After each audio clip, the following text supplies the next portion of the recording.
আসসালামু আলাইকুম। আশা করি সবাই ভালো আছেন, সুস্থ আছেন এবং আপনাদের প্র্যাকটিস নিয়মিত চালিয়ে যাচ্ছেন। আমি সাইবার গার্ডিয়ান আমার ভিডিওতে নতুন একটি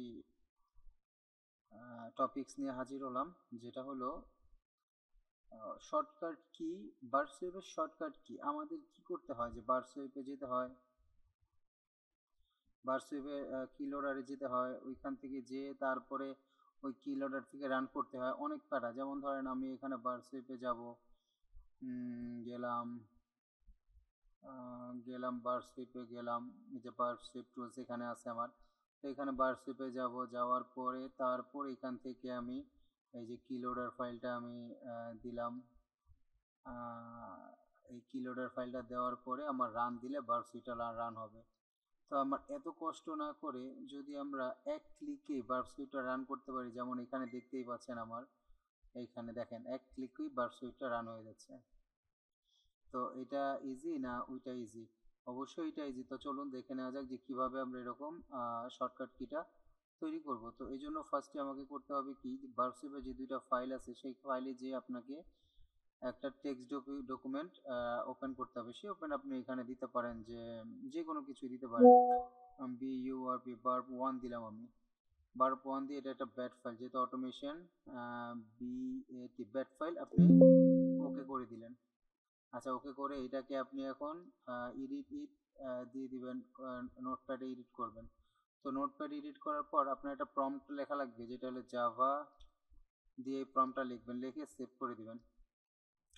দেখেন সেভ করে দিয়ে তারপর আপনার কি করতে হবে, তারপর আপনার এই যে ফাইলটাকে, এই ব্যাট অটোমেশন ফাইলটাকে আপনাকে জাভার সিস্টেম অথবা পার্টটাকে চিনিয়ে দিতে হবে। যদি চিনিয়ে দেন তাহলে এরকম একটা আইকন আপনি ক্রিয়েট করতে পারবেন। তো এই জন্য আমাদের সি প্রোগ্রামে যাওয়া লাগবে। দিস পিসি সি প্রোগ্রামে গেলাম। তো সব কিছু কোথায় ইনস্টল হয়, প্রোগ্রাম ফাইলে। সেখান থেকে আমি জাভায় যাব, জাভায় যাওয়ার পর আমার কোনটা রান হয়েছে এইটা রান আছে, তাই আমি জেডিকিতে যাওয়ার পর বিনে যাব। এই যে দেখেন এই জাভার EXE এইটা কেন্দ্রিক সব কিছু, জাভার সব কিছু এখানেই তৈরি হয় কিংবা এইখানেই রান হয়। তো এখন আপনি যদি উইন্ডোজ 11 চালান তাহলে এখানে রাইট ক্লিক করলে আপনার কপি এস পাথ পেয়ে যাবেন। আর যদি উইন্ডোজ 10 হয় তাহলে আপনাকে প্রথমে শিফট তারপর রাইট ক্লিক করলে কপি এস পাথ আসবে। ঠিক আছে, দেখেন। তো আমার যেহেতু উইন্ডোজ, তো আমি এখানে কপি এস পাথ দিয়ে দিব। কপি এস পাথ দেওয়ার পরে আমি এখানে ফাইলে যাওয়ার পরে এই যে জাভাটা আমি এখানে এটা দিয়ে সেভ করে দিব। সেভ করে দেওয়ার পরে আমার কাজ মোটামুটি শেষ। তখন আমি কি করব, এখান থেকে একটা শর্টকাট কি তৈরি করব। হ্যাঁ, তো এই শর্টকাট কি তৈরি করার পরে আপনি একটা শর্টকাট কি তৈরি করেন, শো মোর ইনফো, দেখেন কপি পাথ শর্টকাট কিটা কোথায়, এই যে ক্রিয়েট শর্টকাট। তো ক্রিয়েট শর্টকাটে যখন আপনি তৈরি করবেন তখন আপনি এটাকে নিয়ে আপনি আপনার মতো এখানে চলে আসবেন। আপনি আপনার মতো আইকনের বাটনে রেখে দিবেন। তো এখান থেকে আপনি আবার আপনার মতো আইকনটা চেঞ্জ করে ফেলবেন, কিংবা এখানে আপনি ধরেন নামও চেঞ্জ করতে পারেন, রিনেম দিয়ে দিলেন, এই যে রিনেম দিয়ে দিলেন। ঠিক আছে, শো মোর ইনফরমেশনে যে প্রপার্টিসে যাবেন, প্রপার্টিসে যাওয়ার পরে যে দেখেন চেঞ্জ আইকন, এখানে ওকে দেওয়ার পর আপনার অনেক আইকন আছে দেখেন।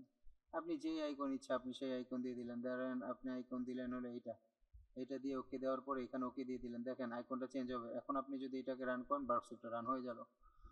এরকম ছোট ছোট মজার, ইন্টারেস্টিং এবং ইউজফুল ভিডিও পেতে আমার চ্যানেলটাকে অবশ্যই লাইক, কমেন্ট, সাবস্ক্রাইব করে পাশে থাকবেন। আজ এই পর্যন্তই। ভালো থাকবেন, সুস্থ থাকবেন, অ্যান্ড অ্যাগেন বেশি করে প্র্যাকটিস করবেন এবং cyber security, ethical hacking and ethical hacker and cyber security specialist হওয়ার জন্য। আজ এই পর্যন্তই। ভালো থাকবেন, সুস্থ থাকবেন।